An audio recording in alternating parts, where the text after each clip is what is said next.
Hi, everybody. This is Jim Cornette, pro wrestling legend, and you're listening to the Book in the Territory Unprofessional Wrestling Podcast. This is the artist formerly known as Daryl Van Horn, James Mitchell, the Sinister Minister, and I'm here to let you know I would rather slam my cock in a car door than to miss the dulcet tones of Hard Body Harper, my illegitimate son, on Booking the Territory podcast. Woo, Messi, this is professional wrestler Jimmy Valiant, the Boogie Woogie Man. Tell my people and my brothers and sisters, don't you dare miss Booking the Territory. Oh, yeah. This is a one-man gang. You're listening to Booking the Territory Pro Wrestling Podcast.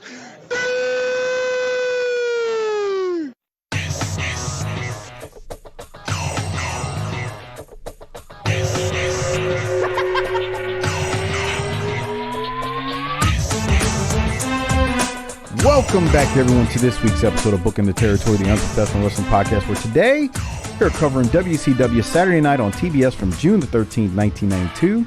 We hope you had a wonderful and happy Thanksgiving and put up with your family members. In doing so, we will now head towards Christmas and see what it has in store for us this season. If you are listening on YouTube, hit the subscribe button to sub to the channel and hit that thumbs up icon to like the video. Appreciate everybody who's been doing that over the last several months. It really does help the show.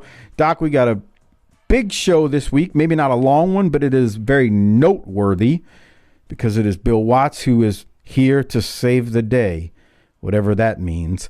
Doc, let me welcome you in. How are you? No Harper. And, we're shifting things around as we continue to try to work through these holidays and whatnot. I'm doing great, as always. Very, very blessed, I would say. And now it's time to be a blessing. Right. We're on a high, dude. In real time, last month, 2 months ago, or whatever this was, the Texas Rangers, just like I told y'all before, won the World Series. First time in franchise history. Something that the locals here never thought would happen. I mean, legitimately, my father was resigned to the fact that he was going to die without seeing it because he's in his upper 70s. And so what a moment. It's always great when the title comes to your town. You know, right? Yeah. I didn't realize it back in 2011. I realized it now watching the playoff run because they kept showing it over and over. I was like, oh my God, please let these fucking dudes win. Like, their drought was worse than the Saints. Like, because the always Saints bringing it back to the Saints. Well, I say that because, like, everybody always would talk about how bad the Saints history was, and I'm like, well, wait, the Rangers were around before them, but as a franchise, their drought was worse. And they finally, after, was it 52 years, Doc? 51 years here in the Metroplex, 62, I believe, as a franchise. And here's the thing. They won the strap. They won the strap, and it's always good to be king. That's, it is the 3rd of November, so it's a while back for you people that are listening. This is a while back in time. Just know, today is the victory parade, the championship parade. And Mike and I are going to, after we wrap this up, we're going to meet up and head down there and cover that event. An expected 500,000 people are descending upon Arlington, Texas, to watch the championship parade. And Mike said, I can't think of a better way to spend our off day than to go down to that parade and just, see what's up. That is not happening, but okay. Which one of the two of us is most likely to want to go to a parade like that with 500,000 people? Neither. None of the above. Neither. None of the above. That's panic inducing. Yeah, I can watch it on TV. I'm not even doing that. I told you that's when I'm going to go out into the streets and run my errands. All right, fair enough. Yeah, we're on a high. All the saps off the road. We're on a high, man. We're on a high, though. The Cowboys, we didn't miss 162 games to not celebrate. That's not true. I watched a bunch of regular season games because we were good this year. I got on the bandwagon early, dude. We did start talking about it. We just never mentioned it on the show early in the season. And then when they were having their meltdown at the end of the season, we were like, they're going to miss the playoffs. No shit. We talked about it off air. We never brought it up on air. That's true. Now, in football season, the Cowboys are still doing well. My thinking is now is that we're getting ready to hit this really tough stretch down the stretch, and this is where we move into we're going to be a solid wild card, just like predicted in the football special this year that we put out for the people. So everything is going according to the plan that I set forth for all of you patrons earlier in the year. Boy, if they collapse, and by this point, and you're saying that, you're going to sound crazy. I will tell you this, man. I'm not afraid to put myself out there, though. That's what we do for the show and for the listeners. Sure, because there's going to be blowback because people know how to get in touch with you. Whatever. The NFC is very weak. If Philly or Dallas or even the Niners, who as of us recording this, are in a slump, if it ain't one of them, I would be shocked. I would be shocked. I don't have faith in Detroit yet. I don't know. They're good. I don't know, man. We'll see. Okay. I may eat my words. Who knows? Yeah, you don't know until whatever. And you got to talk about something, because I have no idea when this is coming out. I think it's the last week of November. November 30th. This should be out. Yeah, I hope y'all have started your Christmas shopping. Speaking of Christmas shopping, make sure you tell your woman, if you're not a patron, that's what you want for Christmas. tinyurl.com/PatreonBTT. Tons of Patreon content has been released in the last several weeks. Not only Wrestle War, Beach Blast, Clash of the Champions. Doc and I have been tackling some of these Netflix episodes on The Wrestlers, which is a documentary about OVW Wrestling, the former developmental for WWE. All of that is available on Patreon. You can get all that gold on Patreon, tinyurl.com/PatreonBTT. Go ahead, Doc. What's your question? I think we've asked this in the past, but I can't remember. You're going to ask your significant other for this, but you can hear saying this in your head. But you need something to open on Christmas. I got something I want to open, all right. A bottle or a taco? Or a bottle with a taco? Come on. We just lost the new listener right there. Grow up. Look, come on, Harper. He's not even here. So, how do we get around that? You don't. Here's what's going to happen. If your woman doesn't get you your Patreon subscription, this is when on Christmas Day you tell her, okay, thank you for what you got me, but here's what I really wanted. I don't know. I don't know how you get around it. I really don't. Okay. We're working into we are a digital platform. So we do not need we're not trying to increase our carbon footprint here. So just tell her to grow up and get you what you want. How about that? A while back, not even a while back, a few weeks back, my wife says, what do you want for your birthday? I want you, my literal response was, grab your ankles. You to not spend any money on my birthday. Teeth suck for that. And I'm like, how come they can't celebrate us for free? That in itself is a gift. And I got the look of disgust. Yeah, because you are easing my mind about the financial burden that you would be putting our family under, because we're constantly at risk because of your itchy finger on the computer shopping. And I will say this: I don't think my wife is as bad as yours with the Amazon shopping, but in itself, I'm just like, that's actually a gift, and she just couldn't see it. She couldn't see that that's a gift. Which is further evidence that it's not about your birthday; it's about how they can feel good at your birthday. Because a real friend would say, "Dude, you don't want me to talk to you? I can give you that." Exactly. I think I did say that, and just leave me alone. Like, let me. Well, that was probably where you messed up. You can't say that. But, it's like, hey, if we just, didn't spend any money and just kept it low key, and, I don't understand why that's a bad thing.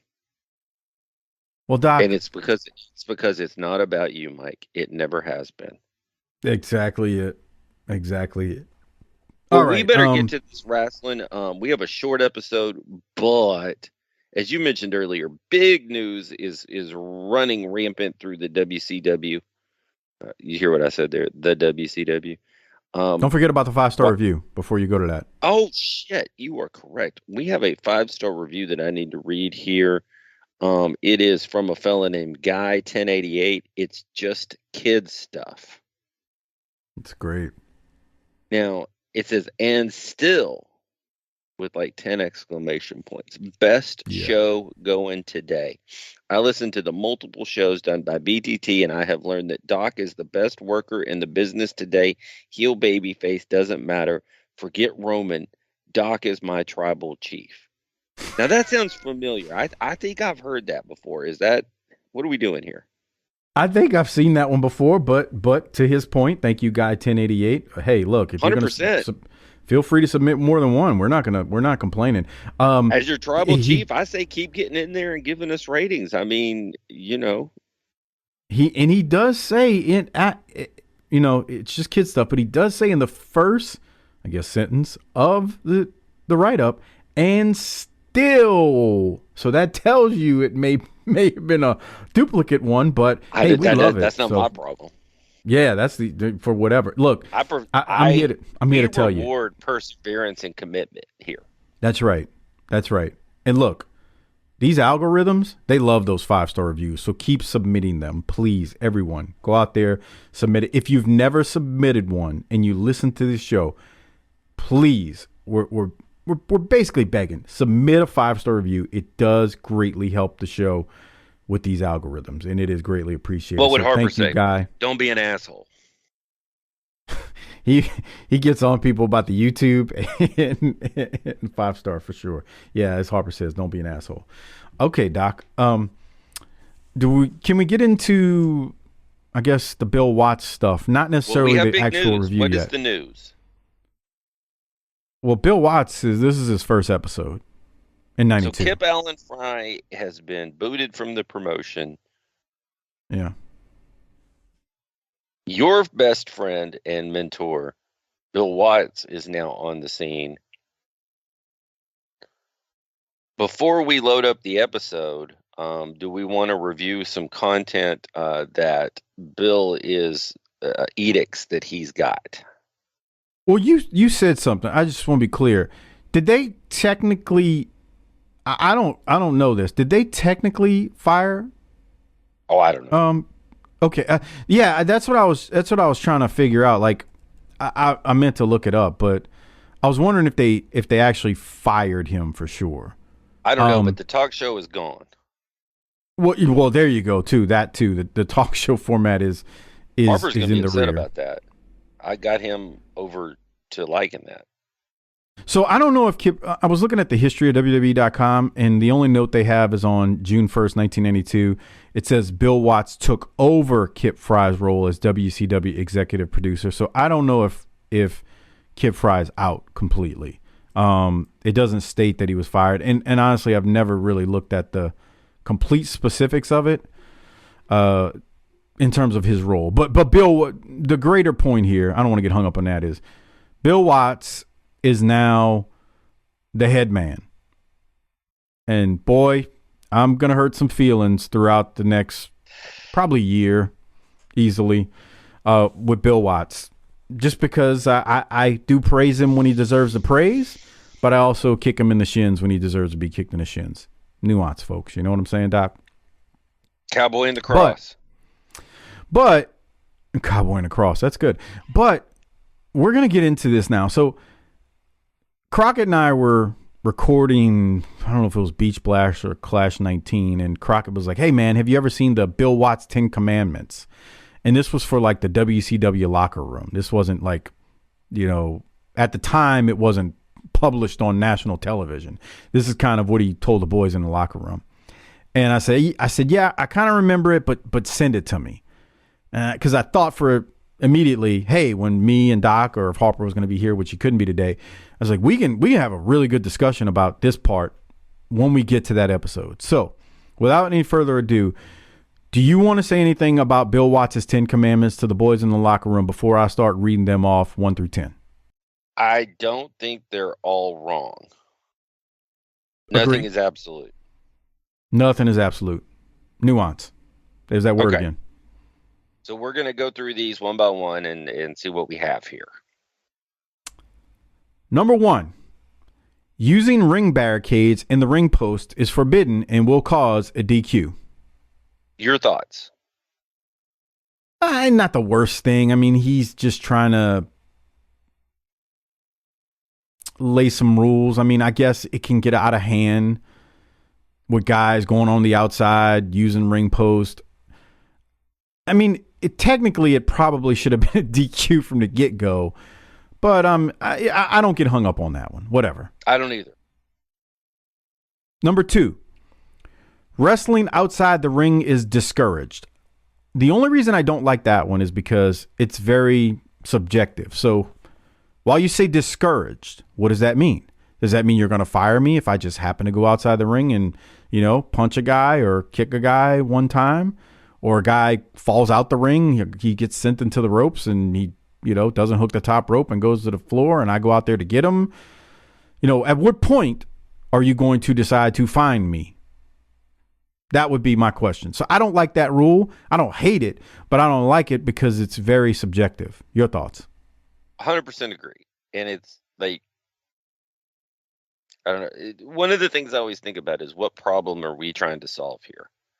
And that doesn't seem to solve a problem that I see that we have. So there you go. Number 3, absolutely no low blows. The first offense is a $1,000 fine. Second is a $2,500 fine. And third time is a $5,000 fine and will be considered a breach of contract. If a wrestler is hit low, he is to make every effort not to sell the move as a low blow. And sometimes you don't have a choice. This is dumb because if you're a heel and the referee is distracted in the match, you know, turns away for a second, you're a heel. Your job is to cheat when the ref isn't looking sometimes. I don't like this. I think this is very stupid. Number 3. It's like, to me, this is like, well, I'm coming in and I need some rules. Gotta have something. Agree.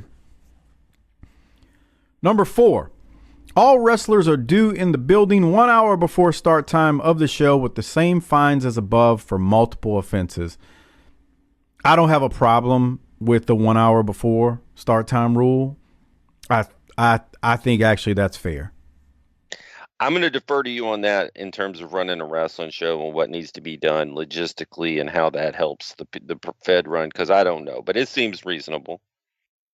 Yeah, and I mean, even if you're talking, you know, back then, whether you had an hour of TV or 2 hours of TV, you might kind of know what you're going to be doing at TV that day, but or not even TV. He's just saying 1 hour before shows. He didn't say specifically TV, but I don't think that's unreasonable. You know, I think that's fine.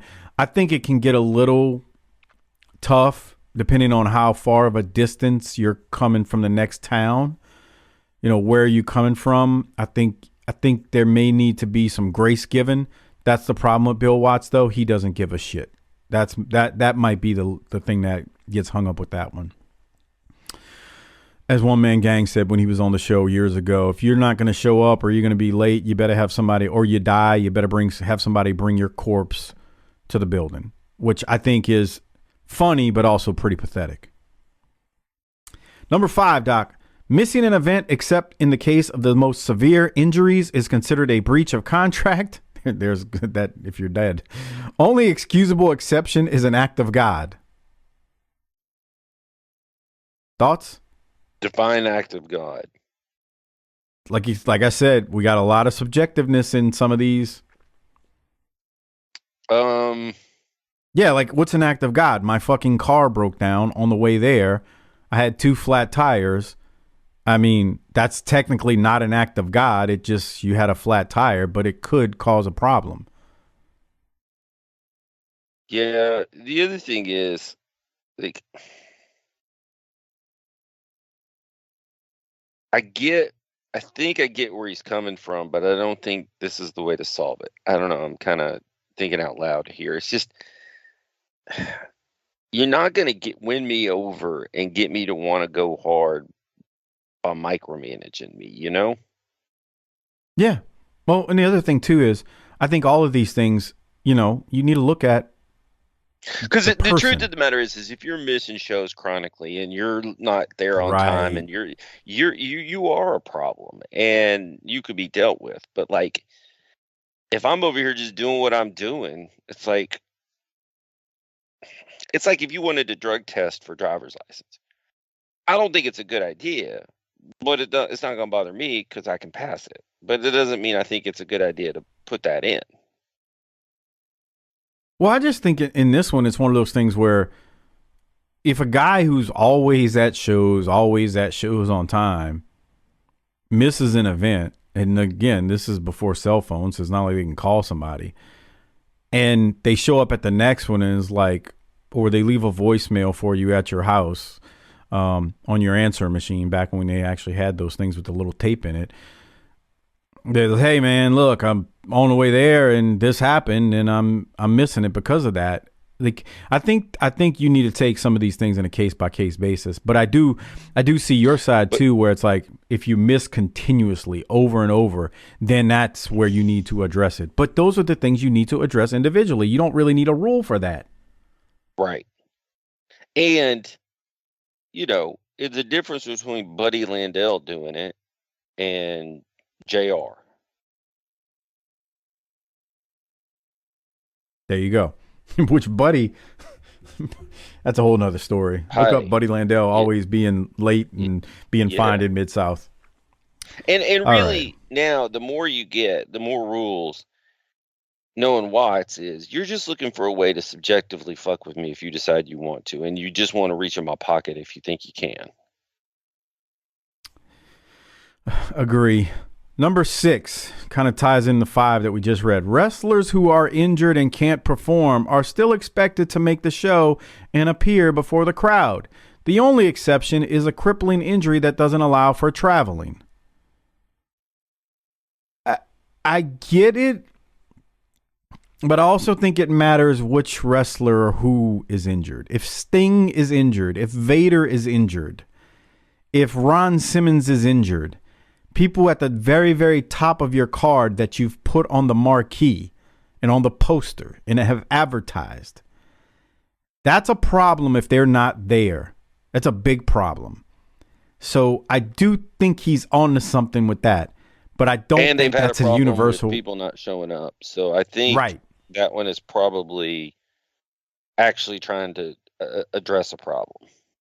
And it's also a situation where, again, I'm speaking top of the card guys. Like you got it. There's universally saying that.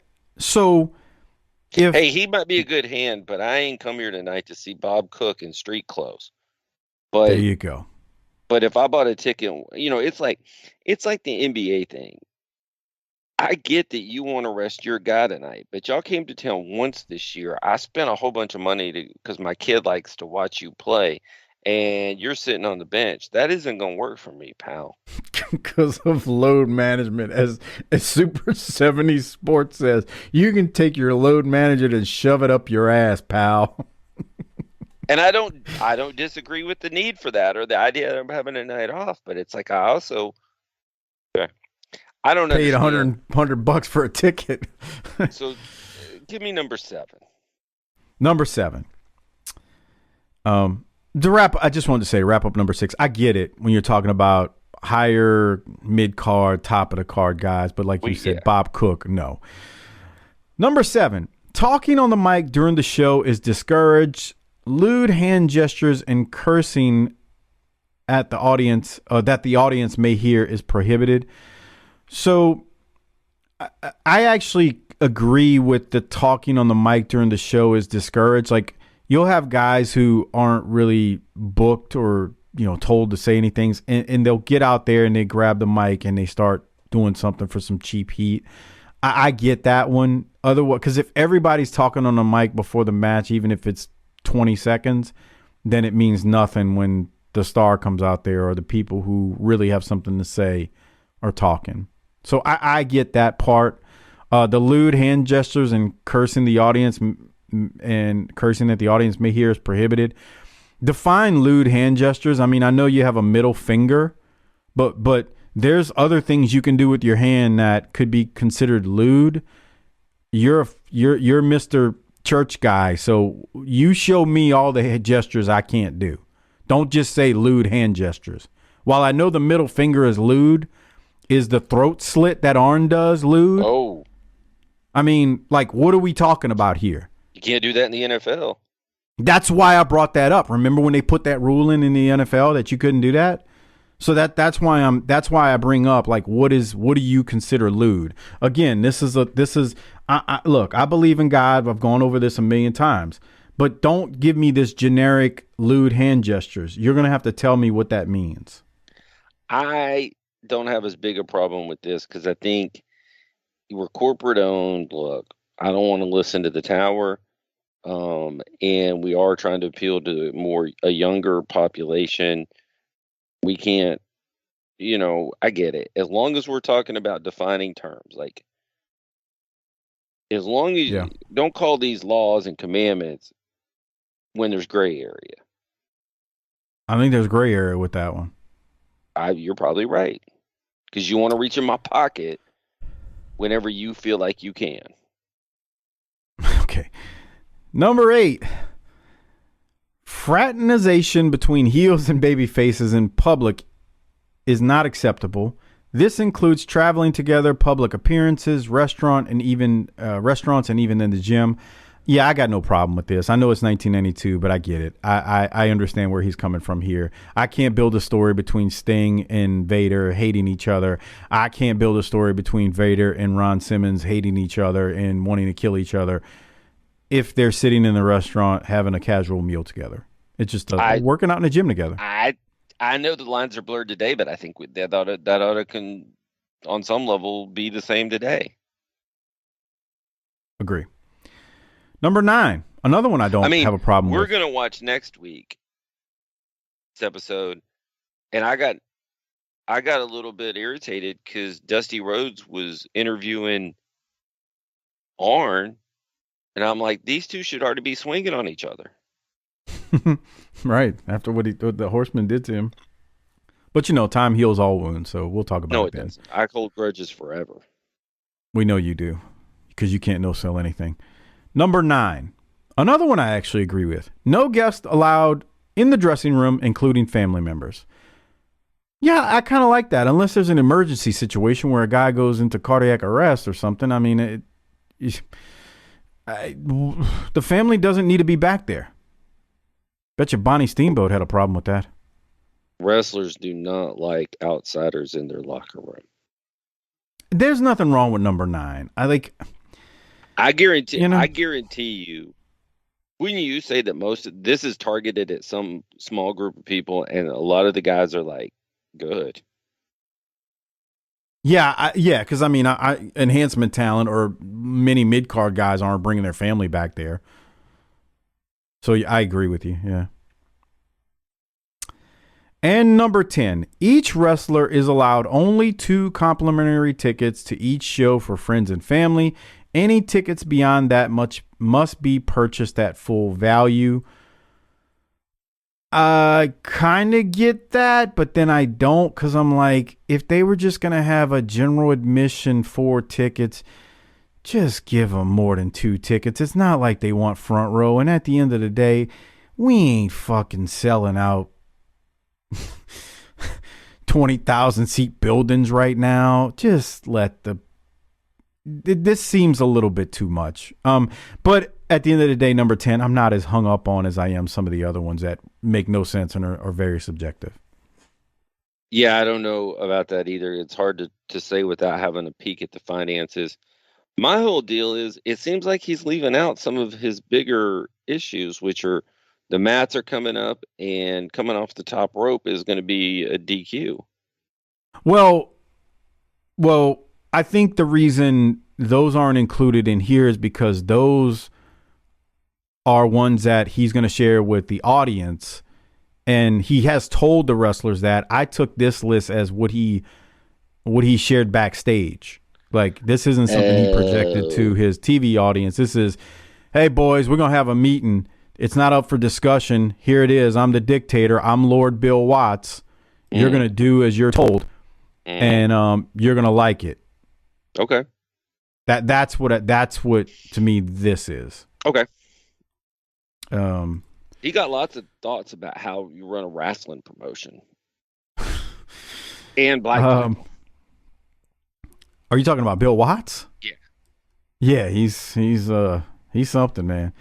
But these 10 commandments are something else when you really just. I always think about Watts. I can hear this in his voice, the phrase "the black athlete," and then something that's really going to get him in trouble coming out next. Yeah, look. I know Bill Watts is an old man now, and if you're just listening to this little clip on YouTube, I give Bill Watts praise when he deserves it. But in terms of him in WCW in 92 and 93, I may kick him in the shins a few times because I think a lot of his stuff is antiquated at this point, and he's becoming an older man at this point in his career, and he's also living in a dated time period as well. So there's that.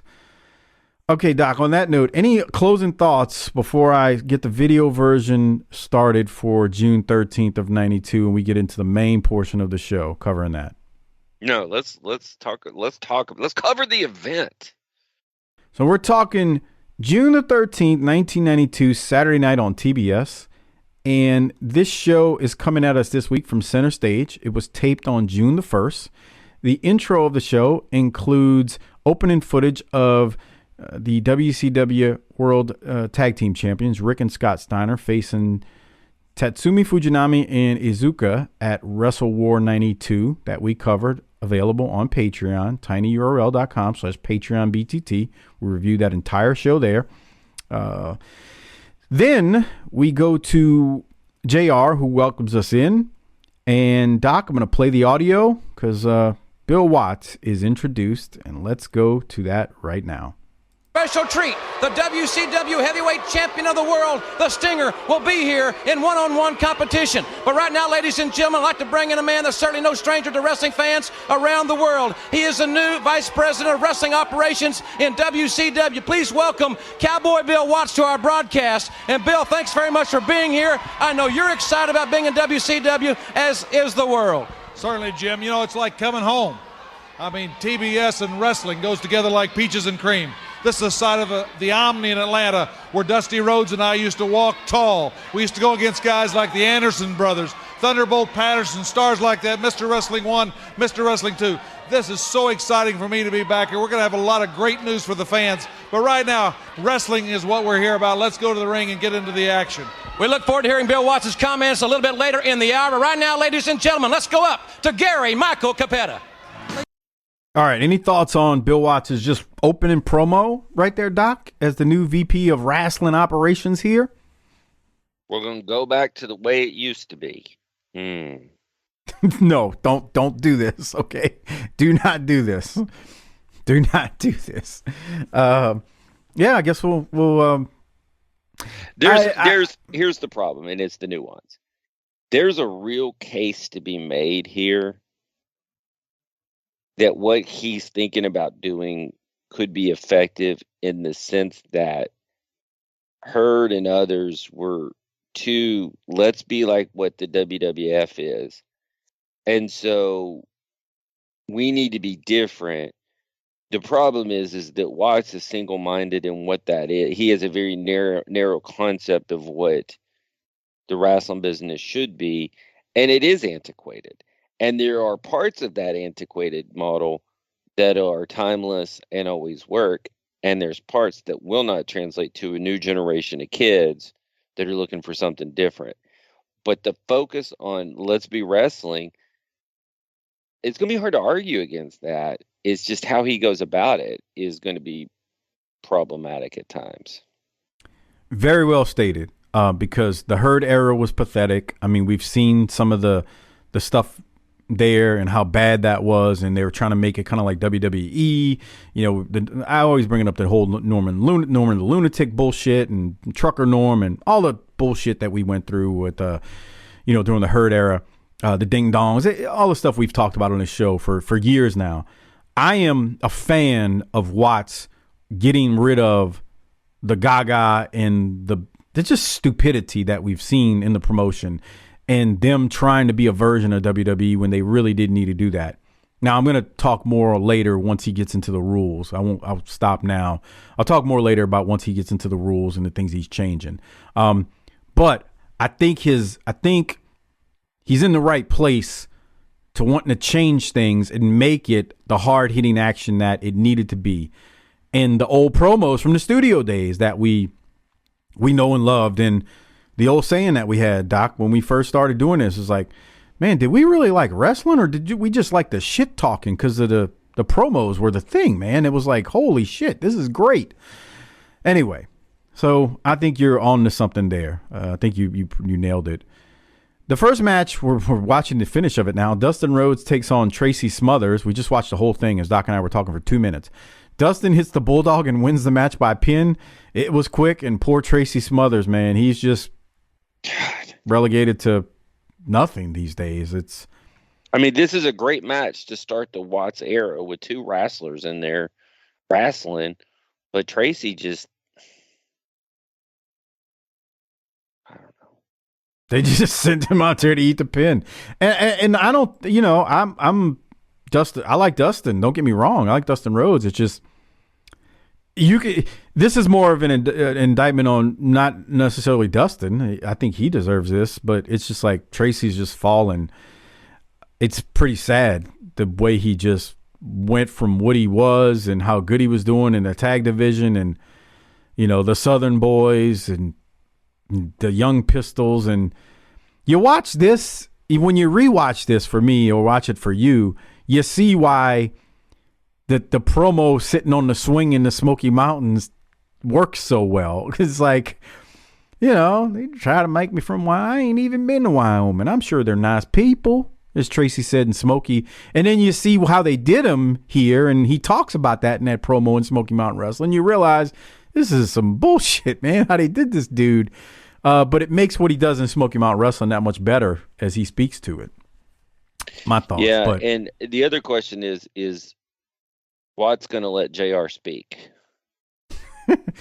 Well, let's go first to a promo/interview with Bill Watts, and Ole Anderson's going to come in here. And this is important just based on the new direction and Bill Watts being a Law and Order guy in wrestling. I'm not trying to be mean there or whatnot. I think there's a place for what he's saying here, but I have some notes. Let's go to Bill Watts and JR now, and Ole Anderson will come in too.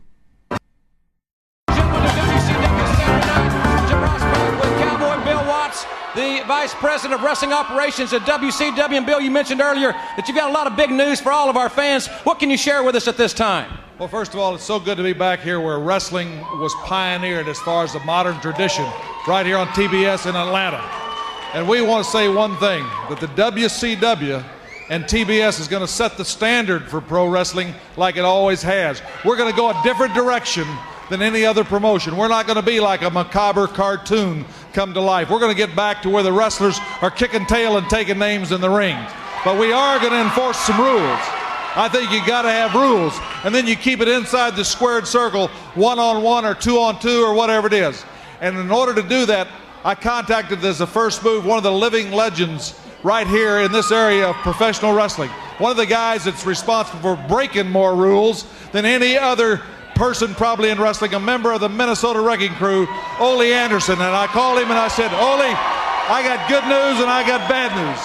The good news is wrestling needs you and we need you. The bad news is for you as a main event wrestler, we want you to become the senior referee and we want you to make sure that these guys toe up and obey the rules. And I'd like to bring Ole Anderson out here now as our first official act of my regime here at WCW. Well, Ole, this is going to be a great challenge for you. What do you think of your new assignment? Well, I'll tell you what, when he first told me about being a referee, I had some second thoughts too. But the more I thought about it, the more I realized that something had to be done. Bill was the guy that used to talk about law and order, and when he talked to me, he said that's what we need is law and order. A lot of these guys think they've got a license to steal and do what they want. I tell you this, gentlemen, your license has just been revoked. From now on, we're going to see some rules and we're going to see law and order, and WCW is going to go forward and they're going to do something that's called wrestling. And you guys better beware, you better be looking for it. And ladies and gentlemen, everybody out there, you're going to start seeing the best wrestling of your life starting now. All right, Bill, we're excited about that. Some more news, I'm sure, coming up in the next few weeks. Well, the other thing, the main thing is there's no more padding on the floor around the WCW rings. If these guys get slammed on the floor, it's not going to be padding, it's going to be on concrete because we got the men, because WCW is the real deal. Ladies and gentlemen, without any further ado, let's go back up to our ring announcer, Gary Capetta. All right, let's talk about this, Doc. First off, I've heard Bill Watts say macabre numerous times in Mid-South. If you don't, I mean, do I need to define it for people, or do you know? I mean, go ahead. I need to define it. So here's the dictionary version. Version 1, I mean, not version, but definition 1, having death as a subject, comprising or including a personalized representation of death. The macabre dance included a procession of skeletons. 2, dwelling on the gruesome, a macabre presentation of a tragic story. 3, tending to produce horror in a beholder, this macabre procession of starving peasants. So that's the definition of macabre. Now, not to get hung up on that, but I actually don't mind what happens here. I think this is good. I think it's important. We're going to enforce the rules, keep it in the ring. I don't know what the hell that means. I mean, look, we're watching a match right now where, you know, Chris Sullivan falls outside the ring because he took a blow. So is he fine for that? That's the point I'm getting at. But anyway, and then he introduces Ole, who's the new senior referee.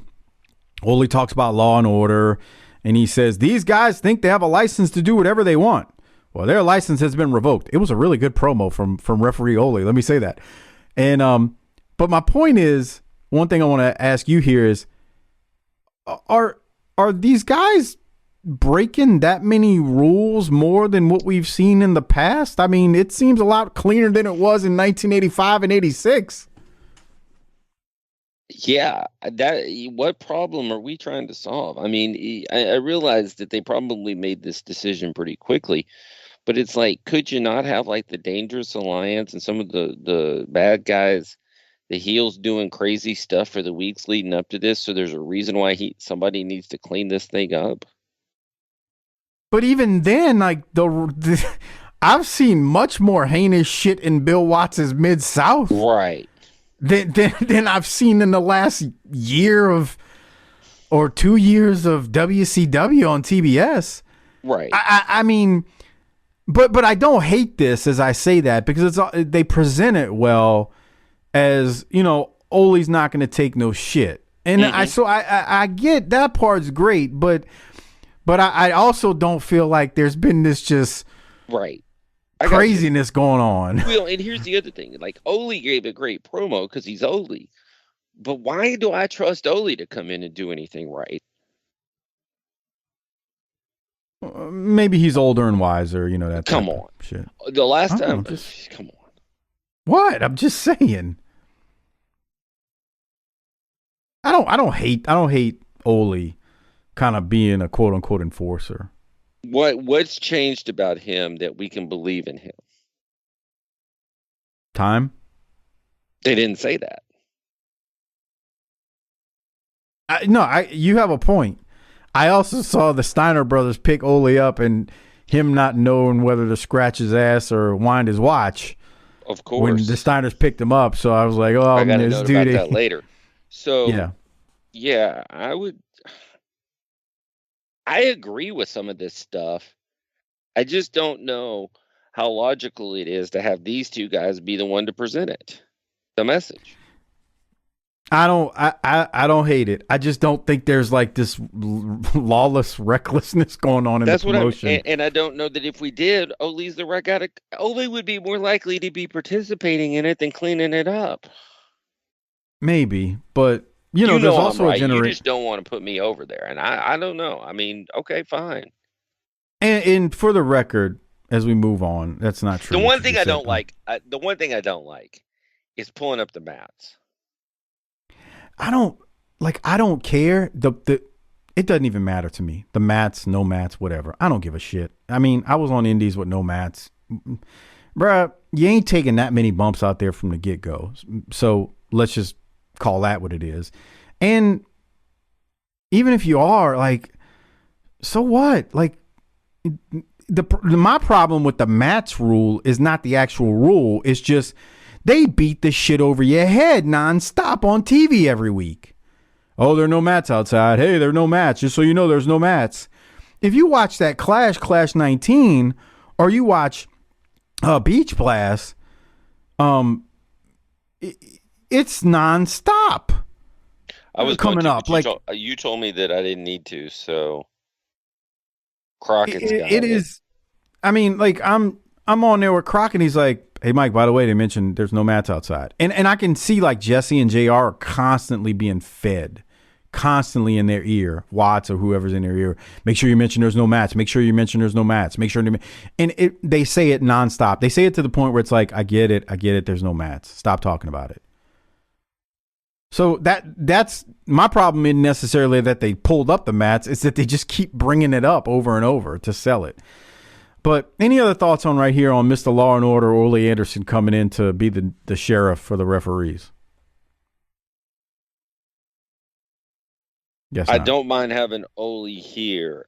I just don't think it makes sense to put him in this role. All right, fair enough. The next match is a very quick one. Ron Simmons takes on Chris Sullivan. Simmons cuts a picture-in-picture promo as the match is coming or about to start. He's praising WCW as a wrestling organization. Watts on commentary says when he got hired, he was watching tape of guys here. You know, he's doing some analysis, watching footage. And he says Simmons is one of the guys that impressed him the most. I believe that. I do too. I don't think that's bullshit. Ron Simmons wins with a spine buster rather quickly. It does not last long, this match. Doc, did you have any thoughts on commentary or Simmons here winning? Sullivan had a gold jacket to start, which I thought was he had a lot of flair there, you know, a lot of for an enhancement talent. If Watts wants to make a major improvement, get rid of those inset in-ring during the match promos that don't say anything. Yeah, that picture in picture that would be bullshit. Well, you talking about Sullivan had a gold match jacket on. From afar, he kind of looked like George South at first. Okay. I mean, I know it wasn't him, but you know. But you can watch it if you want to see what we're talking about on Patreon, tinyurl.com/PatreonBTT as we watch and do these. Any other thoughts before I continue, Doc? No. The next segment is the NWA Countdown with Lance Russell covering another part of the bracket for the NWA World Tag Team Title Tournament that will be covered on Patreon, tinyurl.com/PatreonBTT. It is a part of Clash of the Champions 19. We get several promos during the segment from Paulie, Arn, Bobby, Barry Windham, Dustin Rhodes, Rick Rude, Steve Austin, lots of quick stuff. Did you have any thoughts on this segment? I got the timestamp, but I wasn't going to play it because it's all like just rapid fire stuff. Arn just says something about, hey, we might have lost the straps, but we defended them 200 times before that, so that makes us 201. You know, they have a legitimate complaint about not being the second seed in this tournament. I think Rude and Stone Cold have a legitimate gripe about being the sixth. That's kind of my thoughts. It's funny you bring that up because Crockett and I were talking about it, and they pulled these seeds. I mean, I know it's wrestling, so this is the obvious, but they pulled them so much out of their asses. He might be a Z-Man, but he ain't no He-Man. Who said that? I don't know. Somebody said that in these quick promos. Yeah. Well, it had to be one of the heels that said it. I thought you would appreciate that. Yeah. I think here's Rude. Probably Rude's got a banger in this episode. We're gonna play that one. Here's Arn's. I'll play this. It's quick. Let's face it, the Steiners got lucky when they won the World Tag Team titles. We defended them 200 times to one loss. If I was a betting man, and I am, I'd certainly bet on us. I'd play the odds. 200 to 1, yeah, I like them. It's a great point, isn't it? Great point. Rude's got a hell of a promo though later in the episode. All right. Any other thoughts on the segment though, Doc? No, this is one of those things that I like until I get to the night that they do it, and then I'm like, why did I want to see this? Well, I mean, you said you watched some of it at least, because I saw a message from you this morning from last night when I was tied up. You were tied up. Go, Sasha. Yeah, I was tied up. But you said you watched some of it. Maybe you can share your thoughts once it airs. Maybe I can share that there's some very cancelable, something that would get you canceled said in one of the promos during this event. How about that? Yeah, Doc. They sent Dr. Death a sensitivity training in 1992. Can you see Dr. Death going to sensitivity training? He knew when he said it that he shouldn't have said it too. That's how bad it was. Yeah. He's like, whoops. I don't know if Crockett and I mentioned that, but you're right. I think he knew. He kind of pauses, or the reaction is like, should I have said that on TV? It's kind of like when Booker T used the N-word. The look on his face. And Sherry's like consoling him. She's like, it's okay. It was. And for anybody, if you've never seen the A&E biography, Booker said he regretted saying that so bad. Yeah. Not just because it was on TV, but he was like, I think the way he put it was none of my peers and coworkers ever saw me use that word again. He just said he just knew at that moment. Yeah. But he was, you know what's crazy about that is, and we're gonna get to it obviously at some point, right? But he was so wrapped up in the moment. That was real, from him. That's why it came out that way. Why is he talking about it like it's real? Hulk Hogan, we coming for you. Every time I see a photo of that on TV, on like a social media post or something, or Twitter, and somebody says, you can hear this post, boy, you can hear that post. I like the one where it's always Hogan spray painting NWO on the side of the trailer, but it's the N in the I. Oh my God, yeah. It's when he first does the first slash of the W. How many times has that been shared between you, me, and Harper over the years? I feel like the problem is because there's literally audio of Hogan saying some very terrible things that there's people who would see that don't know he's actually spray painting NWO that would think he's really spray painting that. That's what makes it funny. That's what's so terrible. Hogan, you don't know what I'm talking about. I'm sure it's available on YouTube or somewhere, the audio where he's dropping that word way too many times. You know he was working Hogan double time to keep Precious Brooke away from all the brothers. Oh my God. All right, let's continue. She was like, "Oh, hey, what's going on, Mandingo?" Super Invader takes on Johnny Rich in the next match. Harley races on commentary for a minute. He talks a little bit about Vader going after Sting's world title. This is a less than an hour episode, or 41 minutes without commercials. It's a very quick show, so they're going through these matches quick. This thing lasts just a couple of minutes. There's a power bomb by Super Invader, and he wins by pin. Any thoughts, Doc, on that? I can't tell you why, but this Super Invader thing has pissed me off. You said it, I think, last week or week before. It pisses you off because here we have a guy who we know who he is, Hercules, and yet we put a mask on him and we're paying him Hercules money, but nobody knows he's Hercules. So it's like you're paying for the star but not getting the star. So it's reverse money printer, and it has no reason to be reverse money printer. It doesn't make sense. We'll get the money back by finding our talent for gray area rules. That's what we'll do. Right. Exactly. It just doesn't make any sense whatsoever. All right, Doc, let's continue. We go to the WCW magazine segment with Eric Bischoff, and Bischoff is going to talk about the 2 new rules instituted by Watts. So let's go to this now. Let's hear it, and maybe we'll talk about it on the other side. Here it is. WCW Magazine for Saturday, June 13th, 1992. Well, in addition to appointing Ole Anderson as senior referee in World Championship Wrestling, WCW Vice President of Wrestling Operations, Cowboy Bill Watts, has also instituted 2 new rules. Now, violation of either of these 2 rules will result in automatic disqualification. First, any bodily contact with your opponent off the top rope or off the top turnbuckle. And secondly, intentionally running your opponent's head into the ring post or the steel guardrail outside of the ring. And given the level of intensity here in WCW, senior referee Ole Anderson will definitely have his hands full. And speaking of intensity, Beach Blast coming your way next Saturday, June 20th, only on... All right, so 2 new rules. Any contact off the top rope or top turnbuckle, or intentionally running opponent's head into a ring post or barricade outside the ring, prohibited. And then Bischoff goes over the Beach Blast card. Doc, thoughts on Bischoff here, what he mentions? Okay. I mean,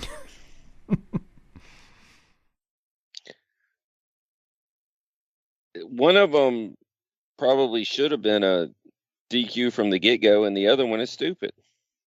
Yeah, and we're going to talk more about that as we get into the whole top rope thing. I want to wait till Bill Watts is filleting himself about it. One of the things that Bischoff covers in the segment is they show a replay of Missy and Medusa from last week that we all enjoyed.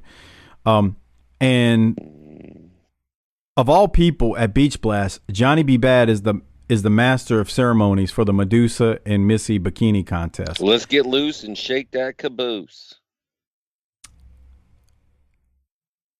I don't know how it's going to get done, but I almost feel like I need to play or have Harper watch that so that he can just talk all about it.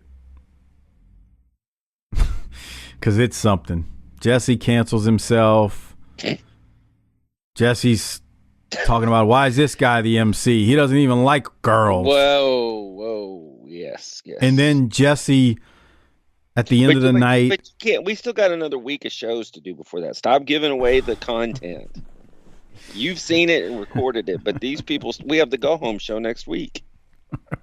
All right, fair enough. Let's continue. If we're going to get this far in advance, you got to stay true to the timeline. Fair enough. Doc, after the WCW magazine segment, we go to Cactus Jack.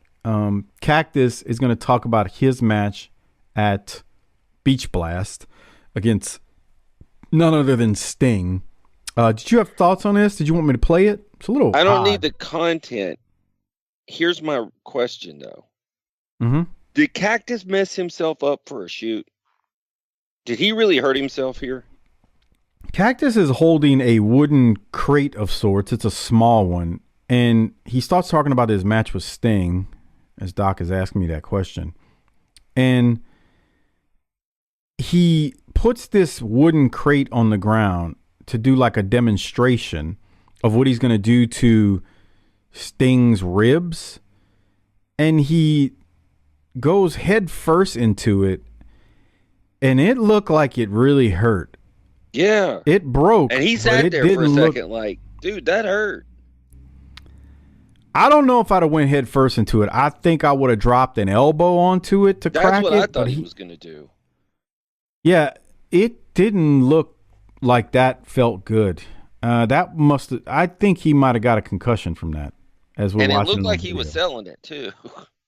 Oh, he was selling it all right. Yeah, I that didn't look good. I'm with you. I think you nailed it. Okay. Again, you can see it on video at tinyurl.com/Patreon BTT as we're watching along with it. It's something. We go to Sting versus DDP in the next match.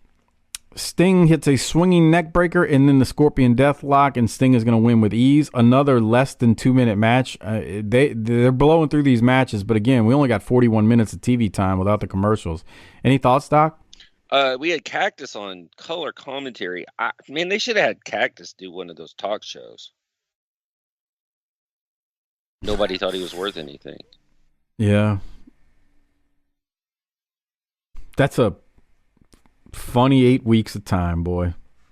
Yeah. The talk show era. We'll never have to deal with it again, though. Tell me about it. Bill Watts came in and changed it. All right. Any other thoughts, or no? You're good. Sting. No, I'm good. That was fast. Yeah, I figured you'd be more than happy with Sting just winning quickly and getting off your TV. Yeah, I mean, you might as well. Let's continue. Before they go to the next promo, they talk to Watts again about the rules situation. Here it is. Welcome back, ladies and gentlemen, to WCW Saturday Night. I know you haven't been in the job very long, but what do you think of Cactus Jack and this big match with Sting in 7 days? Well, let me say one thing. I didn't say we were going to baby anybody. You know, when you're 21 years old when you get into pro wrestling, and if you sign a contract and those are the stipulations, and I'm all for it. Some guys just have to do different things to settle things. All we're going to say is we're going to enforce the rules, and we're going to enforce our rules on our standard matches, and then whatever rules they sign or whatever special stipulations they negotiate, we're going to enforce those too. So if those good guys want to beat each other from pillar to post or right on down the beach, that's part of the rules for that match. Let them do it. All right, ladies and gentlemen, in just a moment we'll see the Steiner brothers in tag team action, but right now let's hear these comments from the United States Heavyweight Champion, Ravishing Rick Rude. All right, we'll go to Rude in a second. I don't think anything what Bill Watts said there makes perfect sense. I mean, there are times when you have a no rules match. If the rule is there are no rules, then by all means, as long as it's stated ahead of time and it just doesn't happen, because we feel like letting it happen, then so be it. There's nothing wrong with that. Yeah, I have no problem with this. Did you have thoughts? No, I agree with you on that. Okay, let's continue then. We'll go to Rick Rude and Medusa. And Rick Rude says he hadn't been to bed since 1972. Listen to this. Deuce, Ricky Steamboat, he stands on television and tells the country about the beach blast. Mobile, Alabama, 30-minute Iron Man match. This means that the match has to go 30 minutes. Ricky Steamboat, do I look nervous? Obviously, you don't know Ravishing Rick Rude very well. Steamboat, I ain't been to bed since 1972. For sleeping purposes, that is. In other words, 30 minutes is nothing to me, Ricky Steamboat. But 30 minutes is going to be an eternity for you. Now the question is this. What about that old sea hag years, Bonnie? What about the little lizard? You care so much about your family, the question is this. Who's going to support them when you're gone? Well, Bill! Rick Rude is fantastic. God. I mean, that was like he hit the cycle right there. And I ain't been to bed since 1972 for sleeping purposes. And the funny part about that is, not only did he call out Steamboat's wife, but he used her first name too, which is personal. Remember when we leave families out of it back in the day? Remember that? Yeah. I get calling his. I get why he said little lizard. That actually sounds. That popped me for some reason. That sounds worse than what it is, though. I know. He's just the dragon, so I get why he's making a reptile reference. It was clever. It wasn't insulting as much as it was clever. Now, it can't be said the same for the other half of that. So again, he hit the cycle. He ain't been to bed since '72 for sleeping. By the way, I looked anything that other up. Sleeping He purposes. was about 13 or 14 years old in 1972. Okay, there you go. And he calls Bonnie a sea hag. There's the double, and then the triple is the little lizard. And then I was like, oh, okay, that's a grand slam. Whew. All right. Boy, there's something. Okay. Any other thoughts before we continue? That was great. I mean, it's gonna be on. Yeah, and it's a good Iron Man match. You'll have to become a patron, tinyurl.com/PatreonBTT, where we'll break it down. We continue. The main event for Bill Watts' first show on June 13th, 1992 is the Steiner Brothers versus Arn Anderson and Steve Austin. Weird, because Austin is not tagging with Arn at the tournament, so I don't know. It just I don't know why they would do that, but again, everything was airtight, brother. We haven't said that in a while. Everything was airtight, brother. Yeah, that's true. And I was thinking that Ole was in the ring having the flashbacks, like you said earlier, when he got snatched and thrown by the Steiners towards the end of his run as a in-ring participant. So yeah, Ole is the ref for this one, like Doc was just saying. He's got to keep law and order between these guys, and he got snatched in that Clash or pay-per-view we did by the Steiners, and he was at their mercy and he couldn't do anything, and it was hilarious. So I got a couple of timestamps, but I wanted to go to you first before I go to any of mine. One of them was right there when Rick Steiner hit that. I guess. Well, one of mine is coming up right here. Yeah, this. This one. Rick catches Arn in a power slam as Arn went for a leapfrog. I had that. They made that look look real easy, but I get the sense that Arn did a lot of work right there. Yeah, he jumps up and sells it, and Rick holds him in the air to make it look impressive, and then hits him with a power slam, and it looked great. Very smooth. Yeah, that was my timestamp for sure. The next one I have is 32-25. Do you have that? I think so. Go ahead and play it. I think that's the one I have. Okay. Well, Scott goes over the top rope as he was diving at Arn. Like he goes to dive at Arn, and he just flies over the top onto the floor. No mats. And Watts takes this opportunity, I got to give him credit here, to explain why that wasn't a DQ. Sure. Because Scott was just diving at Arn, and his own momentum took him over. It wasn't him. But Watts does take that as an opportunity to point out that there are no mats on the ground, and that's that. The thing was, Watts pointing out that it wasn't a DQ. I also see this side of it. It's like, well, that wasn't a DQ before when a guy's own momentum took him out. So that's kind of not new, but I understand why he pointed it out. Watts. I have a question for you. Go ahead. Does Austin look taller when he has hair than when he's bald? And he's not short looking in the WWF. He looks long there. He's lean, first of all. He looks long because he's not as thick. Yeah. It's because he's not as big. Okay. He looks taller than he would a few years later. Don't get me wrong, he's not skinny. He's built. But he's not as thick as he'll get. He's going to pack he probably puts on another 20 pounds of muscle in the area you're talking about, because he does look a lot thicker. Yeah, and beer, right? Watts points out that Ole is enforcing the rules multiple times. He won't shut up about this. I mean, he's just pointing out. And this is what I was saying earlier. Like, it's not like they were rogue refs they're burying Alfonso and Pee Wee and Nick and all the other guys by saying they weren't doing their jobs. Exactly. They were burying the other refs by like saying they're never doing it. But for real, I'm just like, it's not like there were rogue refs who were just not doing anything. It's just he's just constantly just saying it. Now, I will mention Bill Watts is great in that on commentary, he knows how to point out why a move hurts, why a submission hold makes sense. There's probably nobody better in narrating and explaining, like a simple move like Austin hitting Steiner right there in the gut with a knee. He's like, oh man, it takes your breath away. Like and he's working a lot of times, but he explains how, if that was done in real life, why it would hurt. We see it, but he is good at further explaining the specific reason why a headlock or a sleeper would impact you and what it actually does. So like he's really good on commentary in this match from that point of view. I don't want to bury him completely because that's not fair.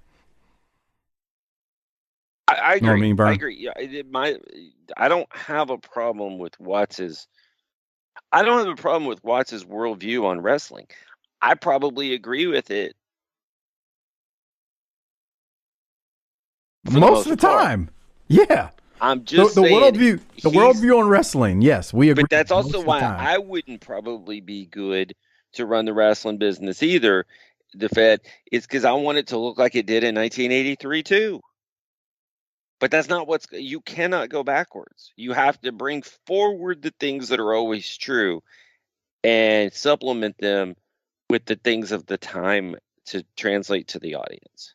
You make a great point. You can't, as much as we romanticize about like the time period, you can't, if you go back and you watch Territory Wrestling from 83, like you can't just do that now. The problem is attention spans are too short. You have to be more creative and there has to be more action. Thing. As much as I like it and you like it, and we could sit there and on the weekends if we have some free time, which is, I know, a joke in and of itself, but you could go onto the hard drive and look at some things and watch some other territories.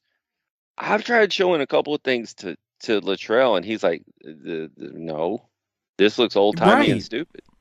Because that's not his concept of the product. He does no frame of reference for that. And so when you fill up kids that weren't born the year you were in your heyday, Bill Watts, they're not going to get what you're trying to do all the time. Exactly. 100%. You got to change with the times without losing the fundamentals. And that's the challenge. That's always the challenge. You can do that. And we'll make fun of some people, but Jericho did a really good job through his 40s of navigating those waters. Yeah, we used to make fun of him when we covered the current stuff, but that's part of it. You have to know how to navigate the waters of the changing times and still staying relevant. And the same is for wrestling. Like, we don't like all the flippy and dive stuff, but I get why they do certain things, because it's like you gotta kind of move at a certain pace that allows the audience to not tune you out. Otherwise, they're gonna go start flipping their phone and looking through this app and that app, and yeah, it's just a different time, man. Well, and I'd be a lot more able to go on that ride with them if there was more of a personal issue than an acrobatics demonstration. That's the part that they lose. Right. The personal personal issues is the fundamental that doesn't change. How you present that, okay, that needs to change with the times. Yeah. But good versus evil in some formation or personal issues, I mean, whatever, are fundamental to the human condition. Well, I mean, just look at it. On TV shows every single day, there's a baby face and a heel. Like that concept is as old as time. And at the end of the day, if you do that well, I maybe can go along with your goddamn gymnastics routine. Well, and that's the whole thing. Yeah. Think about the Usos and Sami Zayn. it felt personal. It felt just human. Yeah, that was great. That was really good shit, man. Because those things never change. Okay. So that I'm going to go to being the finish, said, but you got something else? We've got 4 superstars in this ring. Yeah, let's go to the finish because this is pretty good stuff. So Arn is about to, well, Scott Steiner has Austin in a backslide. Austin gets out. Arn is about to come off the top rope, but Ole catches him and stops him and says, nope, you better not do that. DQ, get down. So Ole gets down. I'm sorry, Arn gets down. This leads to Scott delivering a double arm underhook powerbomb to Austin. Look great. Oh, God. He makes a hot tag to Rick, who comes in fired up, but Austin gets a leg up on an elbow drop and stops the momentum. Scott is tagged back in, but Ole says he didn't see the tag. Then Ole says, he didn't see the other tag with Austin and Arn. So there's a bunch of like tags that aren't seen. Meanwhile, in the ring, Rick hits a sunset flip on Austin, and Rick ends up pinning Austin, and the Steiners are going to win by pin. There's a whole lot going on in this finish. It kind of got a little weird with the whole I didn't see this tag. I don't know. That was a little odd. In a nutshell, though, the Steiner brothers defeat Austin and Arn Anderson in a really good main event on this show. I thought these guys were really good. It was hard hitting, not sloppy at all. You got 4 pros though. Anything from the finish that you wanted to point out? Well, you can't have. Let's talk about the finish. I mean, it was a clean finish, so to speak. Somebody got pinned. Do you think that was the right call? Well, Austin's not the TV champ anymore, so him taking the pin there is probably okay. Yeah, I mean, I'm fine with that. Okay. It's just weird. My whole point was the finish was to get Ole over instead of the wrestlers. Boy, you kind of nailed it. I should have said that. The whole Ole not seeing 2 of the tags by both teams and him saying, nope, you get back in the corner. I'm just like, boy, we're just really enforcing Ole as the law and order sheriff referee. It really was a bit much. They were getting over the ref instead of the wrestlers. Right. Not that these guys, the thing is, these 4 guys are over, so that might be why they did it too. These 4 guys are over. So Ole being law and order here actually kind of is okay almost, because it's not like we took anything from the 4 guys in the ring. Imagine if he did that with 4 guys who weren't as over. Maybe it's even worse. Right, and I'm not super down on that. It's just an observation. Yeah, I got you. But they definitely took their time to make sure Ole got over. That's for damn sure. Okay. Well, all right, bud. So then we go to a wrap-up, and Watts and JR mention, after the Steiners win, Watts and JR mention that Dusty will be on commentary with JR next week. And then Watts pretty much fillets himself and says, what a show this was for the first show for us. This is the type of intensity you can expect. You know what? Hold on. I got to get an audio. Here it is. Here's the American Dream, Dusty Rhodes, right here. I guess so. He's walked tall with me. The double bull ropes, the bull rope match, the little bully from Austin, Texas. I want to say one thing, though. I'm excited. I hope you fans are, because with the type of intensity we had this, our first show, this is what we mean to bring you. I love it. It's a great athletic contest. Thank you. Thank you, Bill. I don't know, man. He's popping me there. He's got his. If you look at his right fist, it's clenched. When he's talking, it's just. I don't hate Bill Watts, man. I just find the dude kind of fascinating. Is I guess what I want to say. He's the new sheriff, man. He's here. See that? See how it froze it right there? That's a perfect shot of Bill Watts. I don't hate Bill Watts. It's just something to hear him. Yeah, this was great show. Great first show for us. This is the type of intensity you can expect. And then they go off air. I bet you're going to be surprised what I rate it when we finally go to that, though. Anyway. Okay, well, let's do that then. All right, so we're going to rate this thing and hand out the Toot Toot Award. Just a quick reminder as I do that. Remember, the only way you can listen to our Beach Blast pay-per-view review, the Wrestle War review that's in the past, along with the Clash of the Champions 19 with the NWA World Tag Team Title Tournament, is by going to Patreon at tinyurl.com/PatreonBTT. Also available on Patreon right now. Doc and I have actually, as of us recording this, we've recorded one episode of talking about and discussing Wrestlers from Netflix, the new documentary about OVW. That is available on Patreon as well. We plan on doing some more. tinyurl.com/PatreonBTT, a great way to support the show and keep us going. Doc, it is time to rate it. You go first. Let me hear what you got on Watts' first episode as the new sheriff in town. How long was this episode? Boy, it was only 41 minutes and 42 seconds without commercials. Okay. I'm going to say A-. All right. Any reason why you won't give it an A-? You want to state a purpose or state a reason? There was nothing fundamentally offensive to me. We got to see some stars. We got to see that last match with the four guys that I like to watch wrestle. And a couple good promos, I guess. Rude was tremendous. Yeah, he was. All right. For me, I know I complained a lot the whole time, or it sounds like I may have. I'm going to give it an A.